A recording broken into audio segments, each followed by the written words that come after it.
Okay, good morning everyone. Welcome to argumentative speaking class.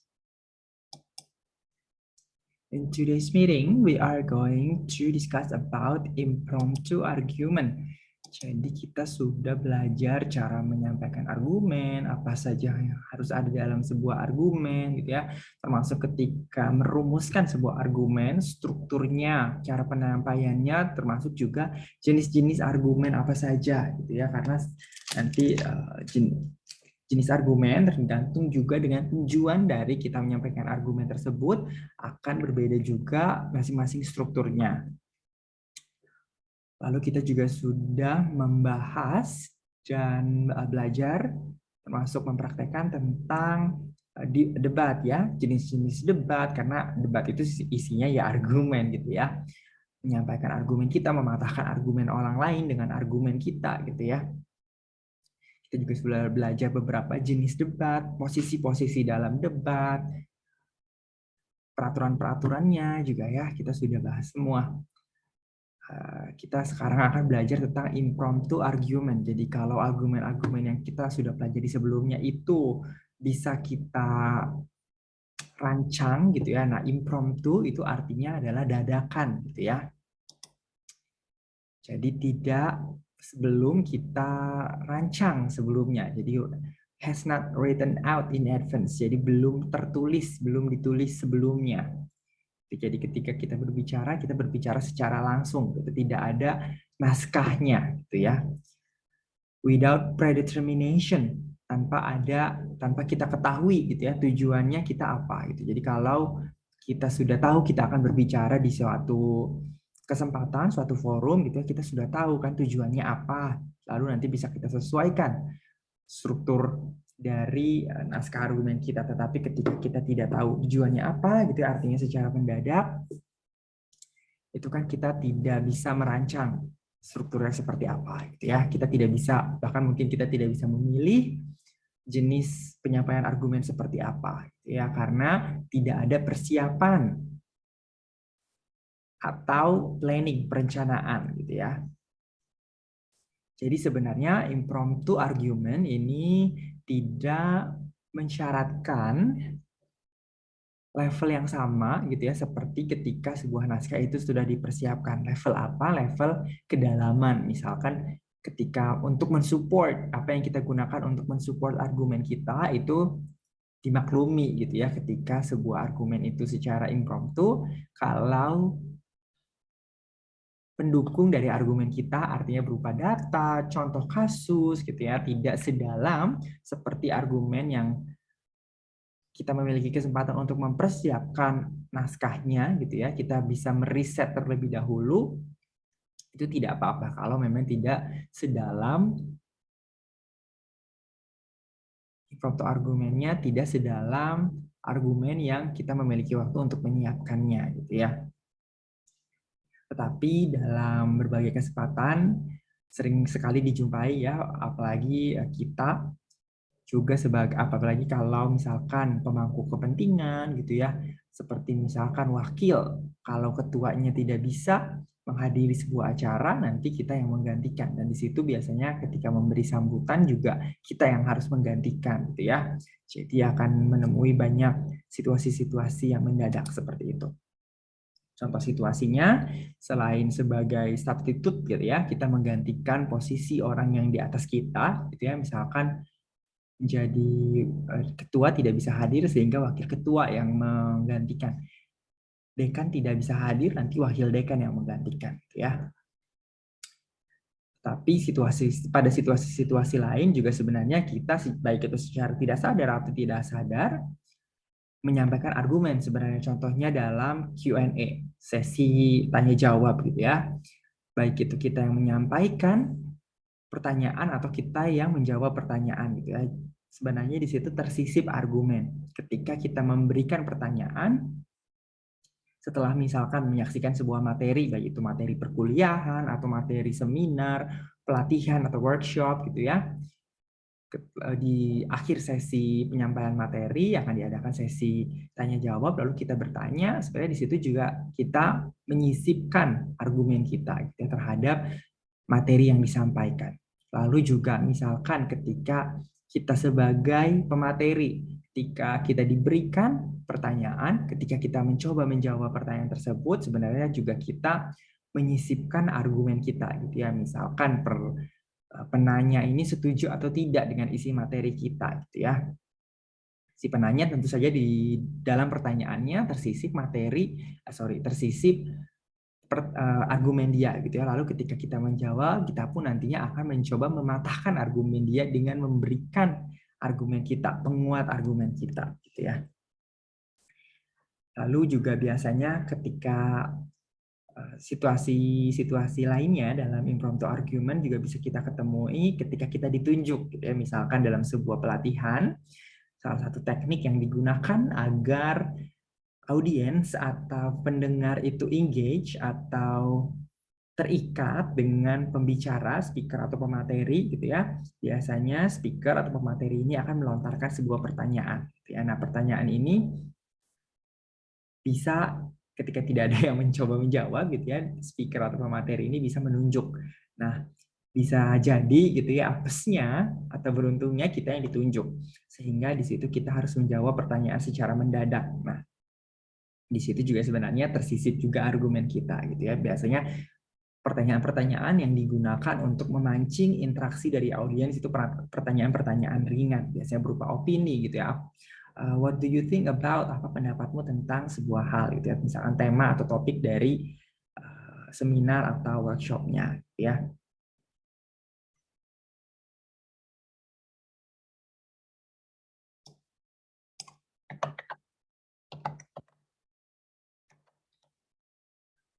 Lalu gitu ya, hal-hal apa saja sih yang kita harus perhatikan atau elemen-elemen apa saja yang bisa kita masukkan ketika kita diminta berbicara gitu ya secara mendadak gitu ya.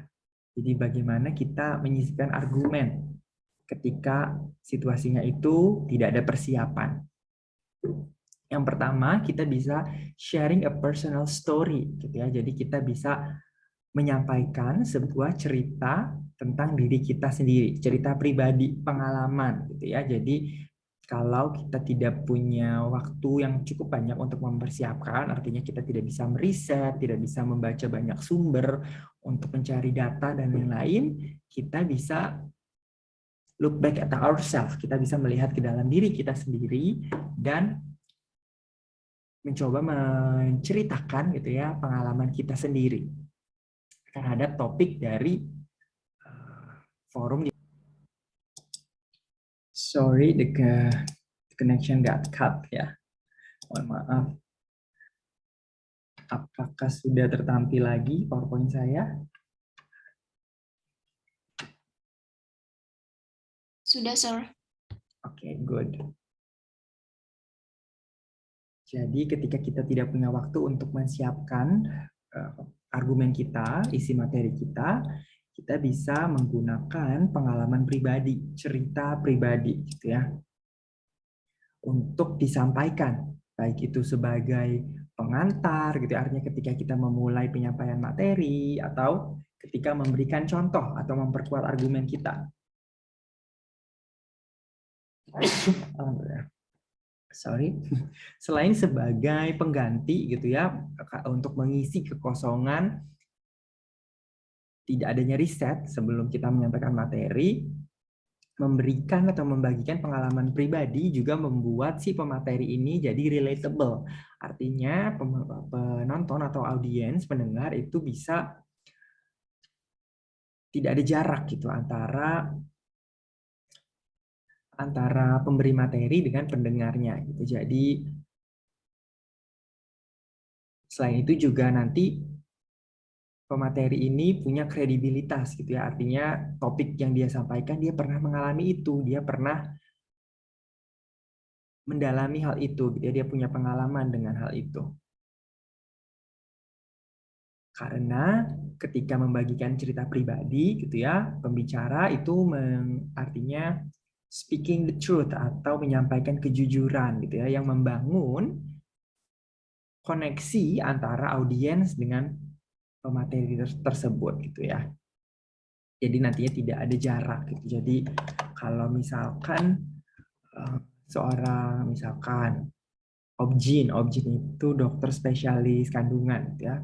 Itu kan biasanya banyaknya laki-laki ya Objin itu. Walaupun banyak yang hamil ya perempuan, tetapi malah Objin itu sebagian besar adalah laki-laki. Ketika dokter ini seorang laki-laki, dia diminta berbicara mendadak, tentu saja dia hanya isi materinya nanti hanya berdasarkan pengalaman dia kuliah gitu ya. Tetapi ketika seorang dokter spesialis kandungannya ini seorang perempuan, dia bisa menceritakan pengalaman dia sendiri gitu ya, ketika hamil, ketika melahirkan. Nah, itu nantinya akan memberikan hubungan batin antara dia dengan audiensnya gitu. Jadi tidak bisa se-relatable ketika nanti relatabilitasnya gitu ya akan berbeda ketika laki-laki yang menyampaikan dengan perempuan yang menyampaikan, terutama untuk topik-topik kewanitaan seperti kehamilan gitu ya. Lalu yang bisa kita gunakan untuk memperkuat argumen kita gitu ya, artinya kan tidak ada waktu persiapan untuk riset sehingga argumen kita nanti akan cenderung lemah. Tetapi yang bisa kita gunakan untuk memperkuat argumen kita adalah melalui facial expression atau mimik muka gitu ya. Jadi kita pertajam mimik muka kita untuk membawa cerita kita seperti nyata gitu ya. Bring your story to life dan transport the audience into your situation. Kita diharuskan menggiring audiens ke situasi di mana hal yang kita ceritakan itu gitu ya. Jadi seperti dibuat seolah-olah seperti storytelling gitu ya. Jadi audiens diajak ke dunia kita gitu ya. Lalu tips berikutnya adalah fokus on consistency. Jadi ketika berbicara tanpa punya waktu untuk riset, mengumpulkan data, hal yang harus kita lakukan paling tidak adalah konsisten. Jadi poin-poin argumen kita itu tidak boleh contradicting with one another. Poin-poin dari isi argumen kita tidak boleh bertentangan satu sama lain. Jadi semua harus satu jalur gitu ya. Everything must be in line.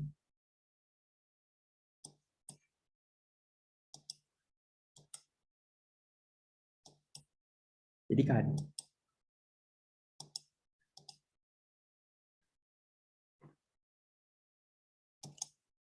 jadi jangan sampai ketika sudah kita tidak punya waktu gitu ya untuk menyiapkan materi, kita ingin sekali berambisi untuk menyampaikan banyak poin gitu ya. Makin banyaknya poin yang kita berikan, makin banyak pula kesempatan bagi masing-masing poin itu untuk clashing, contradicting one another. The connection was cut again. Ya. Continue, jadi ketika kita tidak punya waktu yang banyak untuk mempersiapkan materi kita tidak punya waktu untuk riset, mengumpulkan data gitu ya, hal yang harus kita lakukan adalah fokus kepada konsistensi, artinya poin-poin yang kita sampaikan itu tidak contradicting with one another, tidak saling bertentangan satu sama lainnya gitu ya. Jadi hal-hal yang sekiranya tidak terlalu kuat atau memiliki kecenderungan untuk gitu ya, ketika dijelaskan sulit sehingga at glance di permukaannya terkesan seperti contradicting, itu tidak usah kita sampaikan gitu. Kita sampaikan yang kuat-kuatnya saja. Contohnya misalkan kita menyampaikan materi tentang individual freedom. Kita mendukung individual freedom, tetapi beberapa poin kita gitu ya justru malah endingnya restrict people to work. Justru malah menahan gitu ya, menjadi batasan bagi terhadap individual freedom tersebut, sehingga contohnya misalkan perempuan yang individual freedom hanya laki-laki saja gitu ya, tetapi perempuan tidak, artinya yang bagian-bagian perempuan tidak usah kita sampaikan, kita berbicara in general saja without differentiating gender, kita berbicara secara umum tanpa harus memisahkan antara laki-laki atau perempuan gitu ya. Jadi nantinya ketika kita membahas individual freedom itu akan banyak layers-nya, gitu ya. Jadi terkait budaya, agama, gitu ya. Jadi kita berbicara di permukaan saja, tidak perlu sampai mendalam, membedakan seperti membedakan gender, membedakan budaya, gitu ya, atau agama. Artinya kita harus menjadi netral, gitu ya. Jadi kita dekati atau kita approach satu topik atau tema itu dari first principle-nya saja, jadi tidak perlu terlalu mendalam. Contohnya tadi individual freedom. Individual freedom sendiri misalkan ya sudah hak asasi manusia gitu. Kita tidak perlu membahas perbedaan antara laki-laki atau perempuan. Lalu misalkan perbedaan budaya gitu ya, misalkan budaya barat dengan budaya timur gitu. Kita tidak usah menggiring ke arah sana. Data-data atau argumen yang kita gunakan untuk mendukung posisi kita itu tidak perlu sampai mendetil membawa masyarakat atau budaya gitu ya.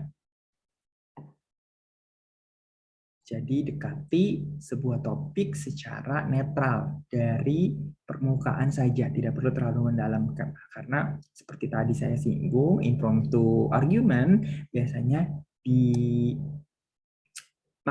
gitu ya kalau tidak terlalu mendalam. Contohnya misalkan seperti apa sih mendekati sebuah topik secara netral gitu. Contohnya misalkan military intervention in Syria. Jadi intervensi militer di Syria gitu ya. Jadi kita tidak tahu nih, kita tidak punya waktu untuk riset kondisi di Syria seperti apa gitu ya. Jadi Syria misalkan kita hanya tahu itu di Middle East gitu ya, mayoritas negara Islam. Daerahnya padang pasir, kita tidak tahu gitu ya di sana. Misalkan sebenarnya tujuan military intervention ketika kita mencari data, kita mencari sumber yang kredibel, itu bisa kita ketahui ya sebenarnya di situ ada perebutan kilang minyak gitu ya. Tetapi karena kita tidak punya waktu untuk riset, kita tidak bisa sampai pada bukti tersebut gitu ya. Sudah, kita tidak usah sampaikan gitu ya. Review saja atau sampaikan saja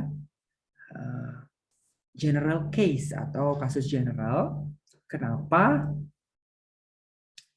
intervensi militer itu tidak baik gitu ya. Artinya misalkan kita bisa bahas bahwa itu melanggar hak asasi manusia karena ketika sudah ada intervensi militer nanti pertentangan atau pertikaian yang menjadi korban itu bukan hanya dari military forces gitu ya atau tentaranya saja yang menjadi korban yang bertarung, tetapi civilian atau warga negara biasa pun akan banyak menjadi korban, gitu ya. Jadi dalam menjadi netral itu lebih baik kalau kita berbicara secara simpel tetapi jelas, gitu ya. Jadi simple and clear, secara singkat dan jelas tetapi spesifik gitu ya. Jadi military intervention ya sudah, kita jangan bahas misalkan tentang police brutality karena militer dengan polisi itu berbeda juga gitu ya. Jadi simple artinya ringkas dan jelas tetapi spesifik gitu ya. Jangan juga terlalu broad, terlalu luas gitu cangkupan dari materi kita. Sudah mah kita tidak punya waktu untuk menyiapkan gitu ya. Tapi kita mencoba membahas berbagai hal. Jadi jangan seperti itu juga. Lalu tips berikutnya adalah up to date. Nah, ini adalah sesuatu yang bisa kita implementasikan dalam kehidupan sehari-hari gitu ya. Up to date itu seperti apa? Misalkan secara berkala kita melihat berita-berita apa gitu ya yang sedang ditampilkan di portal-portal berita. Jadi kita tidak ketinggalan berita. Karena dalam apapun itu situasinya gitu ya, knowledge is power. Pengetahuan itu adalah kekuatan. Jadi semakin banyak, semakin luas pengetahuan kita, semakin kuat gitu ya. Bukan hanya kuat tingkat kepandaian kita gitu ya, tetapi ketika kita diminta secara mendadak, kita kan tidak tahu gitu ya kapan diminta berbicara. Kalau kita memang secara rutin melihat berita, kejadian apa di negara lain gitu ya. Artinya kita memiliki kesiapan lebih dibanding dengan orang-orang yang tidak melihat berita secara rutin gitu ya.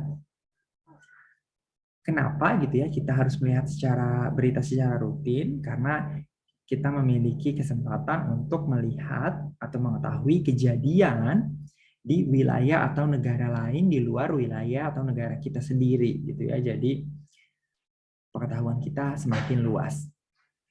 Dan stay on top of current affairs. Kejadian-kejadian apa gitu ya yang sedang terjadi. Bukan hanya di negara kita tetapi juga di negara-negara lain gitu ya. Jadi ketika kita mencoba mendukung argumen kita paling tidak punya backup gitu ya, punya bahan dari hasil pembacaan rutin kita terhadap berita. Karena contohnya dalam debat, biasanya topik-topiknya itu berkutat sekitar politik, ekonomi, gitu ya, bilateral atau international affairs, gitu ya. Jadi berita itu sangat akan menjadi powerful capital, menjadi modal penting, gitu ya, dalam mendukung atau mensupport argumen kita.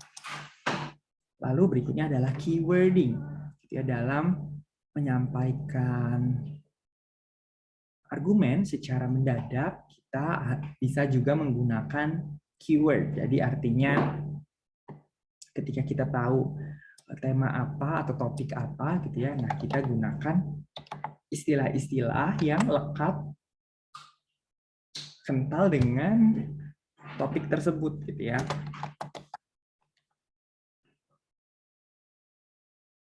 Misalkan topiknya tentang schools. Schools yang berarti nanti keywordnya adalah students, teacher, gitu ya. Jadi aktor siapa?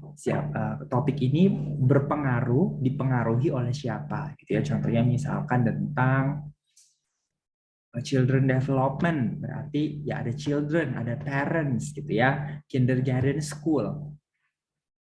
Kalau misalkan politik berarti keywordnya adalah government. Jadi selain orang-orang atau aktor-aktor gitu ya, subjek-subjek ataupun objek yang disebutkan di dalam motionnya, kita juga harus bisa melihat lebih lebar lagi aktor atau subjek atau objek lain yang nantinya terpengaruh dari motion atau tema atau topik tersebut gitu ya.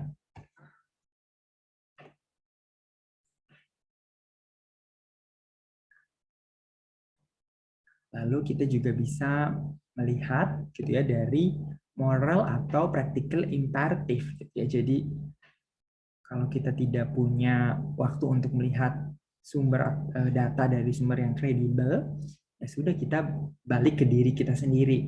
We look at ourselves, to our morality, kepada tingkat moral kita, etis atau tidak sih kalau sebuah motion ini di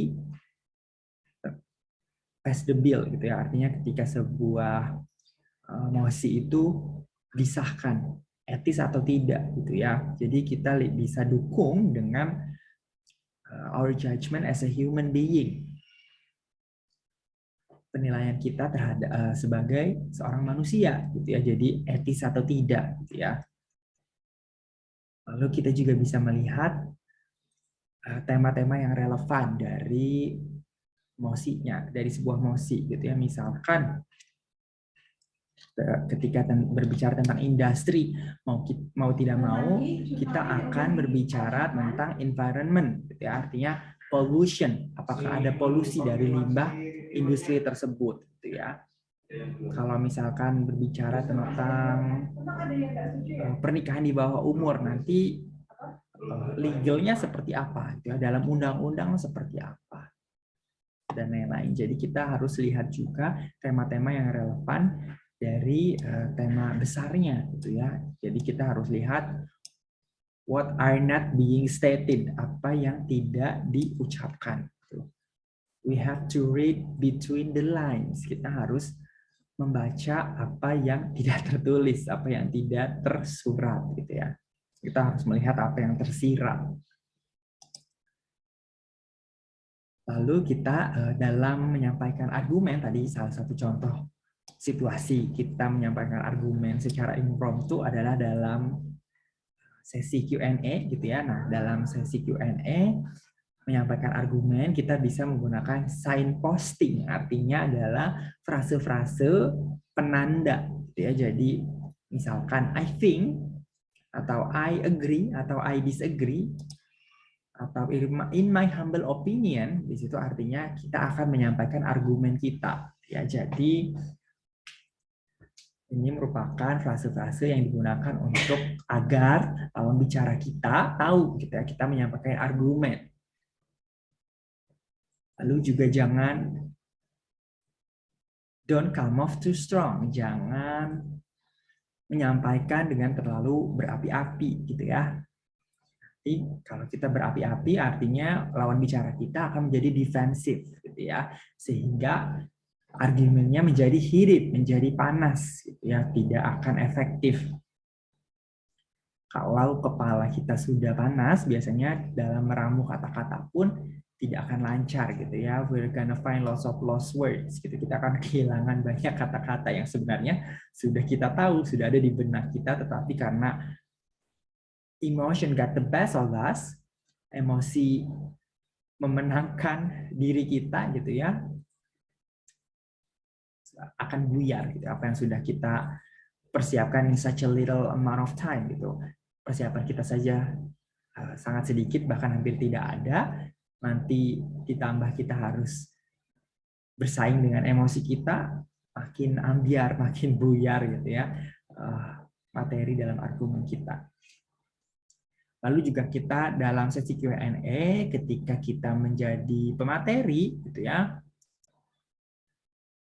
kita harus mendengarkan pertanyaan dari audiens itu dengan respectfully dan carefully terhadap penuh pertanyaan. Jadi kita dengarkan secara penuh pertanyaan yang disampaikan. Walaupun misalkan di kalimat pertama audiens ini kita sudah mengerti apa yang ingin ditanyakan oleh audiens ini gitu ya. Tapi tetap kita harus mendengarkan in full secara penuh. Kalaupun misalkan waktunya sudah terbatas, let the moderator interject gitu ya, biarkan moderator yang memotong si penanya ini gitu ya, karena biasanya ketika bertanya dalam sebuah seminar gitu ya, penanya ini akan seperti memberikan ilustrasi sebelum menyampaikan pertanyaannya, sebelum sampai ke pertanyaannya, jadi tidak to the point kebanyakan gitu ya. Tetapi sebagai pemateri kita harus mendengarkan pertanyaan tersebut secara penuh dengan hati-hati dan dengan hormat gitu ya. Artinya kita tidak boleh menggunakan mimik muka seperti gini doang pertanyaan loh, jangan seperti itu, seperti meremehkan gitu ya, tidak boleh. Dan tidak boleh juga yaitu tadi memotong di tengah-tengah si audiens ini memberikan pertanyaan, atau ketika memberikan pertanyaan atau pernyataan dari audiensnya ini bertentangan gitu ya dengan materi yang kita sampaikan, kita tidak boleh menjadi defensif. Tidak boleh terlalu saklek gitu ya. Jadi kalau orang lain punya pandangan berbeda, ya sudah, silahkan gitu ya, biarkan. Jangan terlalu membela diri dengan berlebihan ya. Lalu tips terakhir ya untuk berbicara atau menyampaikan argumen secara impromptu itu we have to wing it. Wing it ini artinya ya sudah apa adanya saja. Kalau dalam bahasa Inggris itu ada istilah let's cross the bridge when we come to it. Jadi atasi masalah ketika kita cari masalah ketika kita sampai pada masalah tersebut. Ya, ini bisa jadi baik, bisa jadi buruk gitu ya si quote ini. Artinya kalau kita memang punya waktu, ya sudah kita persiapkan permasalahan yang mungkin muncul gitu. Tetapi kalau memang mendadak, tidak ada waktu, tidak ada persiapan atau sangat sedikit persiapannya, ya sudah gitu ya. Let God take the wheel gitu. Jadi jangan mencoba menghafal word by word. Jangan mencoba menghafal kata per kata. Jangan juga membaca dari skrip gitu ya, karena ketika kita mencoba menghafal, nantinya cara penyampaian kita itu tidak akan ditangkap secara otentik atau truthful. Jadi tidak otentik seperti terkesannya dibuat-buat, karena memang kita menghafal atau membaca dari hafalan naskah yang sudah kita buat sebelumnya. Lalu juga kalau kita menghafal kata per kata gitu ya, ketika kita lupa nih sampai di mana gitu ya materi kita akan panik gitu ya. Waduh, sampai mana nih gue gitu ya. Harus lanjut lagi bagian mana? Aduh, bagian ini lupa. Harus setelah bagian ini apa gitu ya, tidak malah buyar gitu ya. Terutama apalagi ketika ada masalah teknis gitu ya. Misalkan masalah koneksi atau ketika berbicara secara langsung di atas panggung ada mic-nya tiba-tiba mati atau mati blackout gitu ya, listriknya padam, itu nanti bisa buyar semuanya. Makanya kenapa jangan dihafal kata per kata atau membaca dari skrip gitu ya. Kalau membaca dari skrip nanti mata kita itu tidak bisa, we cannot keep eye contact with the audience because we focus on the script, because our eyes will be locked on a piece of paper gitu ya. Karena kalau kita membaca dari naskah yang sudah kita siapkan, mata kita itu tidak bisa berinteraksi dengan audiens gitu ya. Tidak akan ada kontak mata dengan audiens. Mata kita akan terkunci pada cue card kita saja gitu ya. Sehingga kalau kita tidak bisa menjaga eye contact gitu ya, lalu juga kata-kata yang kita sampaikan ini seperti terkesan prepared gitu ya, artinya sudah disiapkan, maka ini penting sekali misalkan ketika ada public figure yang meminta maaf di depan publik gitu ya, kalau dia ini membaca dari sebuah skrip, naskah atau statement yang sudah disiapkan, nanti permintaan maafnya itu tidak akan terkesan jujur, terkesan dibuat-buat gitu ya.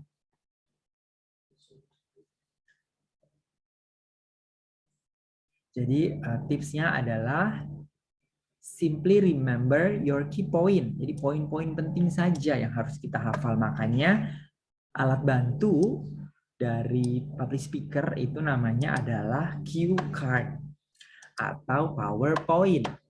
Jadi yang kita harus lihat itu hanya cue saja, clue gitu ya. Setelah ini bicara apa? Setelah itu bicara apa? Setelah bagian ini kita akan membicarakan apa? Begitu juga dengan PowerPoint. Namanya poin penting, poin kuat. Yang kita sampaikan hanya poin-poin yang pentingnya saja. Ya, jadi jangan membuat PowerPoint isinya itu seperti paragraf gitu ya. Jangan seperti itu, nanti endingnya kalian hanya membaca. It means you are a lazy speaker gitu ya. Nanti terkesan kalian adalah presenter atau pembicara yang malas karena hanya membaca. Okay, we have 2 minutes left. Are there any question? Apakah teman-teman punya pertanyaan?